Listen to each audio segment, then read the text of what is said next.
Olá, pessoal, sejam todos muito bem-vindos a mais uma análise aprofundada aqui no nosso espaço. Eu tô bem animada para hoje. Eu também tô, e acho que o pessoal de casa vai gostar bastante do que a gente preparou. Com certeza, hoje a nossa missão é assim, de uma precisão cirúrgica mesmo. E com um foco muito, muito claro. Uma análise exclusiva, né? Exato, uma análise exclusiva e totalmente focada nos corretores de imóveis que acompanham sempre o nosso canal. Hoje, nós vamos decupar a fundo a letra O do método Ford. Isso aí. E só para dar um contexto rápido para quem está ouvindo, e talvez precise refrescar a memória, Por favor. a gente sabe que a base dessa metodologia envolve mapear 4 áreas da vida de um cliente: família, ocupação, recreação e sonhos. Perfeito. E a nossa lente de aumento hoje vai ficar inteiramente focada na ocupação, né? Na profissão da pessoa. E o grande objetivo aqui é entender como que essa informação deixa de ser apenas aquele quebra-gelo de elevador, sabe? Aquela formalidade. Isso, para se tornar, na verdade, a principal ferramenta de leitura de cenário em uma negociação imobiliária. É excelente a gente estar de volta a esse tema. Porque se a gente pensar bem, na nossa última análise sobre a base desse método, nós focamos muito no aspecto emocional. Sim, inevitável, né? Afinal, falar de família, falar de sonhos, invariavelmente toca na fundação dos sentimentos de alguém. Mas a letra O nos joga para um terreno completamente diferente. Um terreno bem mais pragmático. Totalmente. Quando a gente fala de ocupação, nós estamos entrando na engrenagem lógica de como uma pessoa faz escolhas financeiras. É a transição da emoção pura para o padrão de decisão racional. É uma virada de chave. Exatamente. A profissão que alguém escolhe, ou a rotina que essa profissão acaba impondo, não é só um título num cartão de visitas, entende? É um indicativo comportamental fortíssimo. E essa é uma distinção muito interessante de se fazer, porque a tendência natural, num primeiro contato, é tratar aquela pergunta de o que você faz da vida como uma mera formalidade de educação. Como se fosse só para preencher ficha. Pois é, só que, vamos desempacotar isso juntos agora. A ocupação de alguém é, na verdade, um mapa detalhado da mente daquela pessoa. É um raio-x. Um raio-x, perfeito. Não estamos falando do crachá da empresa.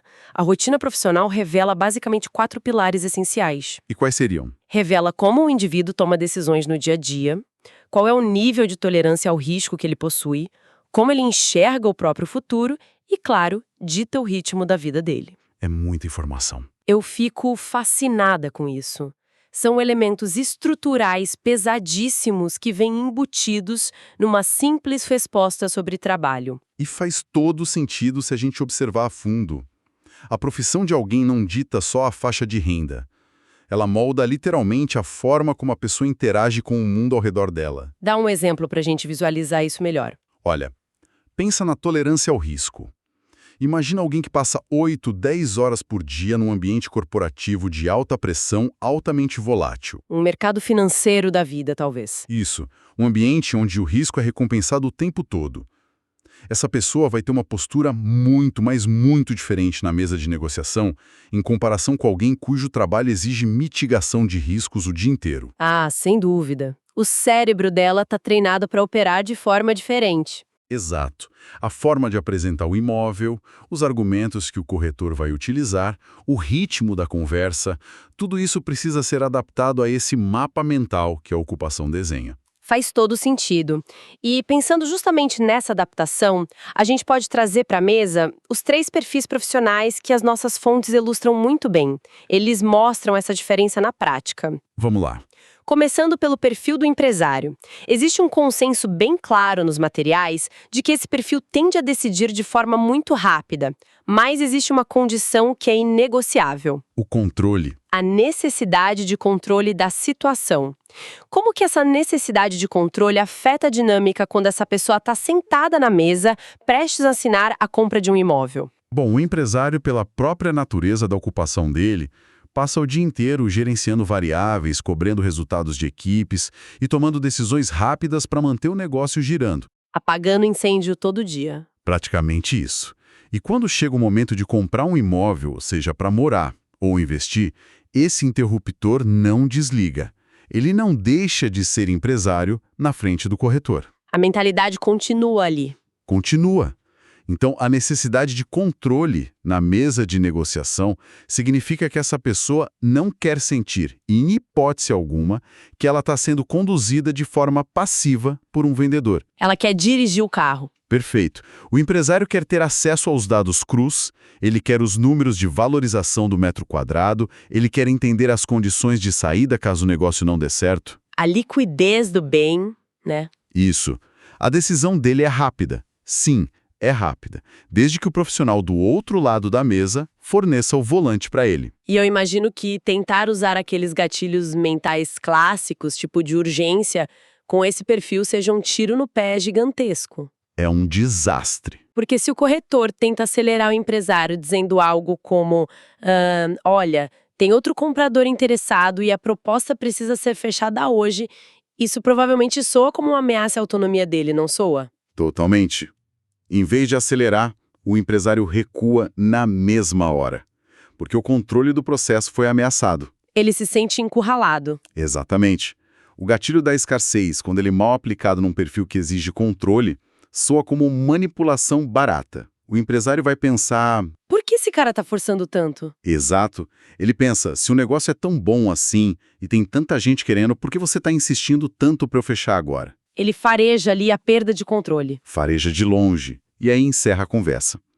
A abordagem correta nesse caso é apresentar os cenários, mostrar os dados brutos e deixar que a conclusão lógica de que o negócio deve ser fechado rápido parta da própria cabeça do empresário. Essa dinâmica é fascinante, é muito psicológica. Agora vamos contrapor esse cenário com o segundo perfil que as fontes trazem, o servidor público. Aí a história muda completamente. Muda de figura total. A base da vida profissional desse cliente é a previsibilidade. E a tomada de decisão costuma ser feita com muito, mas muito mais cautela. É uma diferença de ritmo brutal em relação ao empresário. O que é fascinante aqui é a psicologia por trás dessa busca por estabilidade. Explica tudo. Sim, a fundação da carreira dele é outra. Exato. O servidor público construiu a vida, ou pelo menos a base profissional, em cima da ideia de segurança, de processos muito claros e de previsibilidade a longo prazo. Saber exatamente o que vai acontecer no mês que vem. E no ano que vem também. Então a cautela desse perfil na hora de comprar um imóvel não é indecisão, não é uma insegurança crônica, é puramente método. O cérebro dele funciona por métodos seguros. É isso. Para essa pessoa, o risco não é um elemento estimulante como pode ser para um empreendedor. O risco é uma anomalia que precisa ser eliminada, ou, no mínimo, altamente mitigada. Então, na hora de apresentar um imóvel para esse perfil, a apresentação tem que ser um verdadeiro dossiê, certo? Não dá para chegar só com um panfleto bonito mostrando as fotos da piscina e a área de lazer. De jeito nenhum. O panfleto é o de menos. Esse cliente vai precisar de tempo para ler cada linha do contrato de financiamento. Ele vai querer entender a fundo o histórico de entregas da construtora. Vai checar tudo. Vai perguntar sobre detalhes muito práticos, tipo como é o barulho da vizinhança à noite, como está a documentação do terreno. O ritmo de venda precisa desacelerar drasticamente para acompanhar o ritmo de assimilação segura desse cliente, né? Com certeza. É um momento exato de trocar aquele discurso inflamado de oportunidade imperdível pelo discurso de investimento seguro e documentação impecável. Transmitir paz, no fundo. Transmitir paz e garantias. O corretor que tenta forçar uma venda rápida com o servidor público geralmente destrói a confiança da relação ali na hora. Porque quebra a previsibilidade que ele tanto valoriza. Exato. A previsibilidade foi quebrada, a confiança some. O papel de quem atende esse perfil é fornecer as certidões, as provas documentais de que não vai ter surpresa desagradável no futuro. A venda só acontece quando o nível de risco percebido chega bem perto de zero. Maravilhoso. O que já nos leva direto para o terceiro perfil, que opera numa frequência completamente diferente desses dois primeiros que a gente falou. O profissional liberal. O arquiteto, dentista ou freelancer. Isso. O consultor independente. Aqui a palavra de ordem que as fontes destacam passa a ser flexibilidade. O profissional liberal vive num ecossistema bem particular. É uma renda variável, horários frequentemente nada convencionais e uma rotina que pode mudar drasticamente de um mês para o outro. Depende muito da demanda dos clientes dele, né? Depende de vários fatores. E o maior valor para quem vive essa realidade é a capacidade de adaptação. Na prática do mercado imobiliário, isso se reflete na busca por espaços que também possam se transformar. Espaços fluidos. Um imóvel muito rígido, com cômodos extremamente definidos e inalteráveis, geralmente não é o ideal para esse cara. O que significa que a busca dele não é só por 3 quartos e uma sala. É a busca, sei lá, por um quarto que possa virar um estúdio de gravação à tarde. Uma sala que vira escritório. Exato, uma sala de jantar que comporte uma reunião de brainstorming pela manhã, ou até um condomínio que ofereça serviços fora daquele horário comercial padrão, porque esse profissional pode estar trabalhando pesado num domingo à noite e descansando numa terça-feira à tarde. Perfeito. A flexibilidade da profissão acaba ditando a necessidade de flexibilidade da própria moradia dele. É um reflexo direto. E se a gente parar para pensar, se um corretor apresenta um imóvel para o empresário focando só na tranquilidade do bairro, ou para o servidor público focando só no potencial de revenda rápida para lucro, a comunicação falhou miseravelmente, né? Falhou feio, porque são línguas diferentes. O produto, que é o imóvel, pode ser exatamente o mesmo para todos eles. Mas a embalagem do discurso muda. O empresário quer ouvir sobre o tempo que ele ganha no trânsito e o potencial de valorização. O servidor quer ouvir sobre a solidez da infraestrutura e a paz de espírito.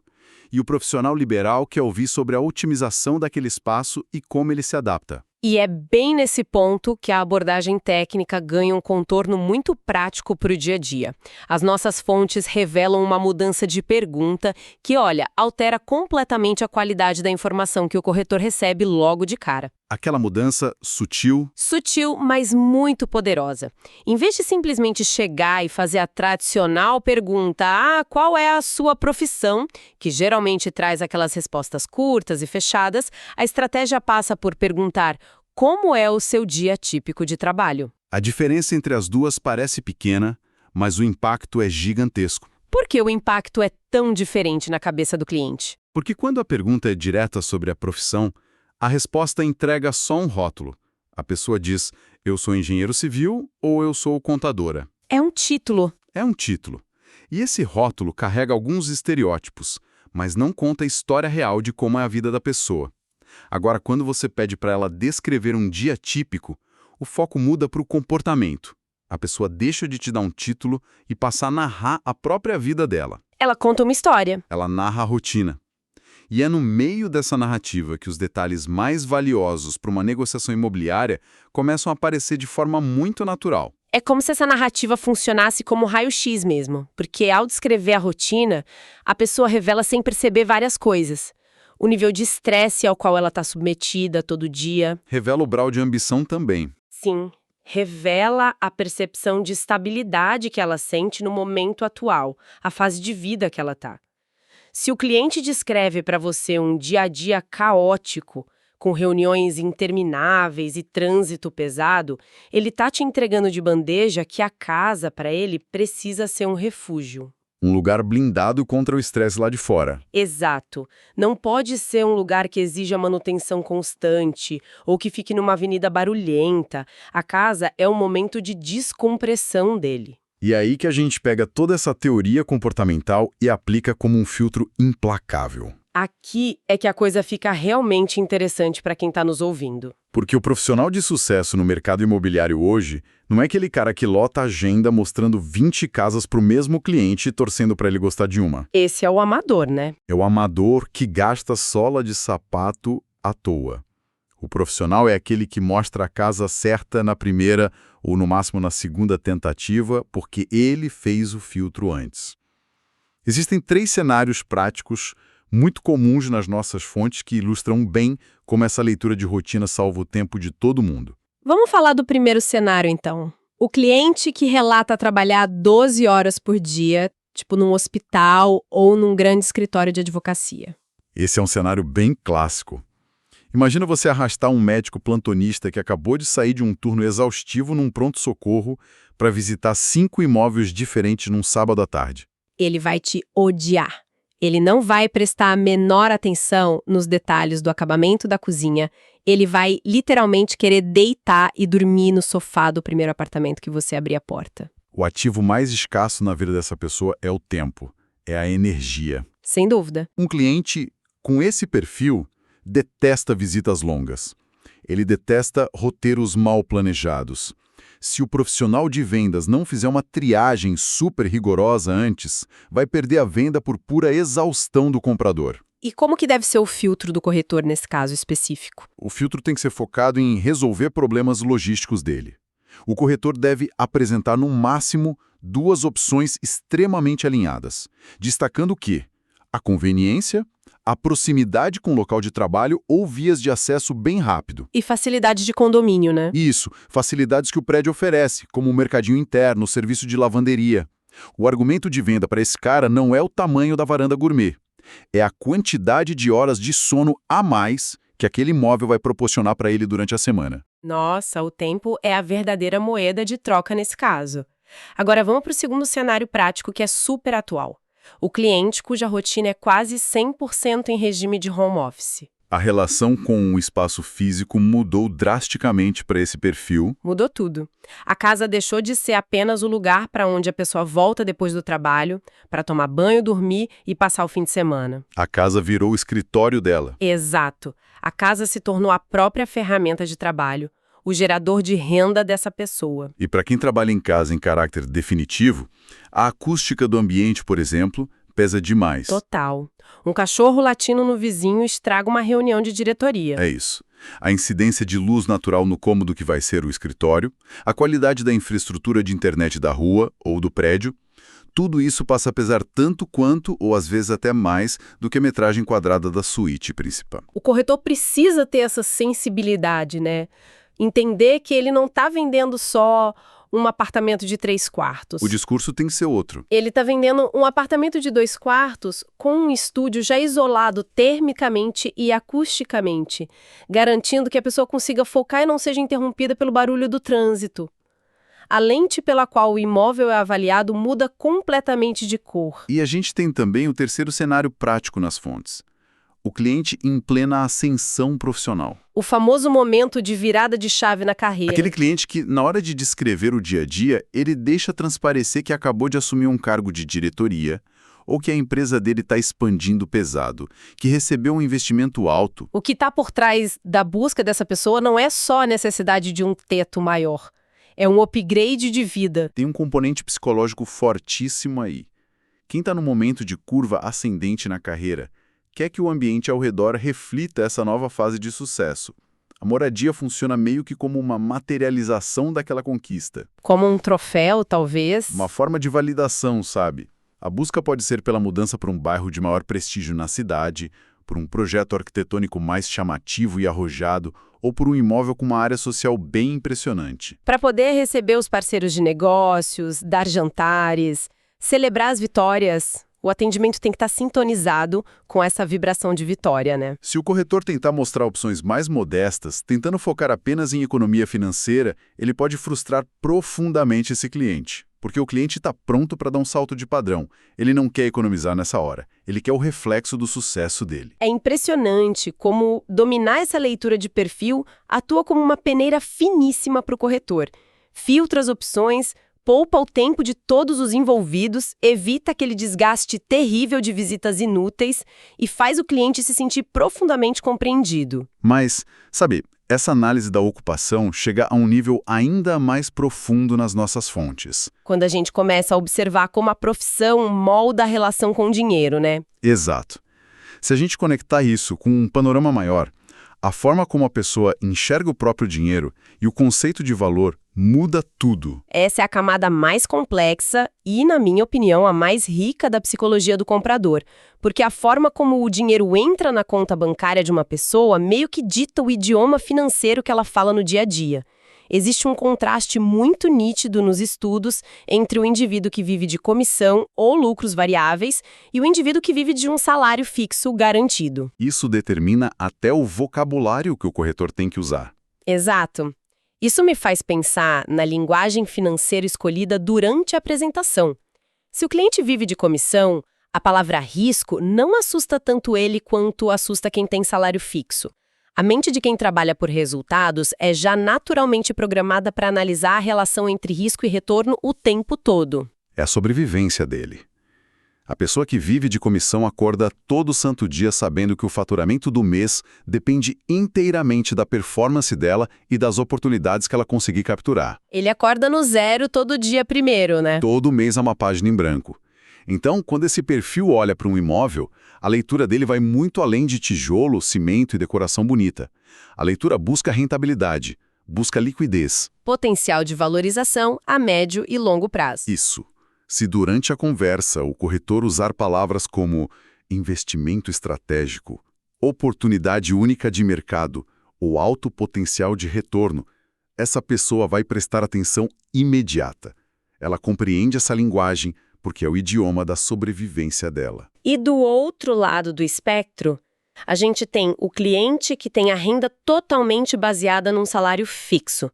O idioma financeiro, nesse caso, muda drasticamente da palavra rentabilidade para a palavra segurança. É o oposto. A mente de quem recebe um valor exato no mesmo dia de cada mês está calibrada para proteger o que já foi conquistado e para evitar qualquer tipo de surpresa que possa desestabilizar um orçamento que foi cuidadosamente planejado. E aí, usar um discurso agressivo focado em alto risco e alto retorno vai soar como um alarme de incêndio na cabeça de quem valoriza a estabilidade. Ele sai correndo. Sai na hora.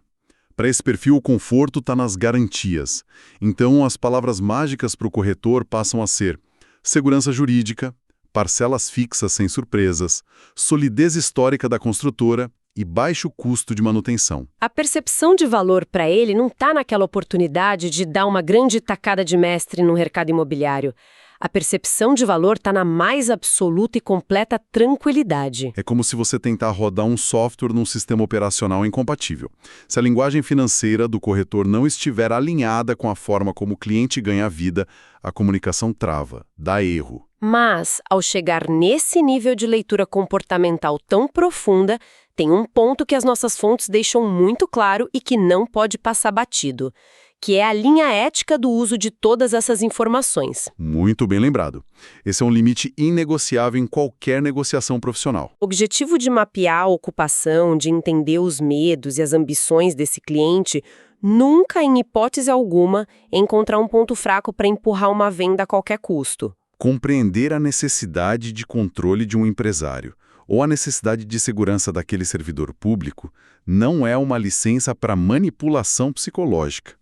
A informação recolhida através dessa investigação do método Ford serve única e exclusivamente para adaptar a comunicação. Para falar a mesma língua. Para falar a mesma língua e se adequar à realidade mental de quem está comprando. O grande objetivo é remover o atrito na comunicação, para que o cliente consiga enxergar com clareza se aquele imóvel atende ou não o que ele precisa. A ideia não é criar uma necessidade artificial usando gatilho mental para pressionar a pessoa. A ideia é iluminar a necessidade real que já existe ali, usando o vocabulário e o ritmo que o cliente naturalmente compreende e confia. Isso muda completamente a dinâmica da profissão do corretor. Deixa de ser um embate de persuasão e passa a ser uma consultoria. Um trabalho de consultoria altamente especializado. E tentar convencer alguém por insistência é um esforço desgastante para os dois lados, né? É um cabo de guerra interminável de objeções. Mas quando tem esse alinhamento do discurso ao perfil decisório da pessoa, o cabo de guerra acaba. Vocês passam a puxar a corda para o mesmo lado. O profissional de vendas começa a caminhar lado a lado com o comprador. E a ocupação atua como esse farol que indica o caminho das pedras. Revelando se o ritmo da apresentação deve ser mais acelerado ou mais metódico. Exato. Então, o que tudo isso significa para os corretores que nos ouvem? Qual é a grande síntese? É que venda não é convencer. Venda é alinhar. É entender a fundo como o outro opera no mundo e adequar a solução a essa realidade. Resumiu perfeitamente. E para encerrar o nosso aprofundamento de hoje com chave de ouro, a gente preparou uma reflexão provocativa. Um ponto para todo mundo pensar com carinho antes de entrar na próxima reunião de apresentação de um imóvel. Vamos lá. Se o perfil decisório do cliente é tão fortemente moldado pela ocupação e pelo ritmo de vida dele, até que ponto a própria rotina intensa, acelerada e baseada em resultados de um corretor de imóveis não acaba criando um padrão de atendimento muito apressado? Boa pergunta. Será que a pressa natural de quem trabalha por comissão e precisa bater meta todo mês não acaba entrando em choque direto com a necessidade de tempo, segurança e previsibilidade de um cliente mais cauteloso? Fica aí a reflexão sobre o quanto o próprio ritmo profissional pode estar, sem querer, assustando clientes que operam em frequências mais lentas. É uma ponderação excelente e muito necessária para o autodesenvolvimento de quem atua no mercado. Entender a si mesmo e o próprio ritmo é o primeiro passo antes de tentar ler o perfil do outro. Olha, foi muito produtivo destrinchar essas engrenagens com você hoje.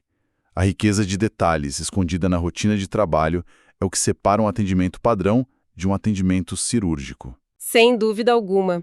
Agradecemos imensamente a companhia de todos vocês durante esta análise.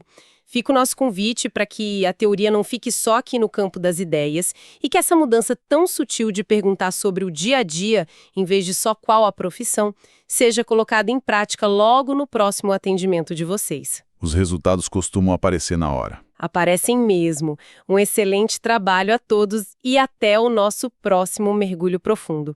Tchau, tchau!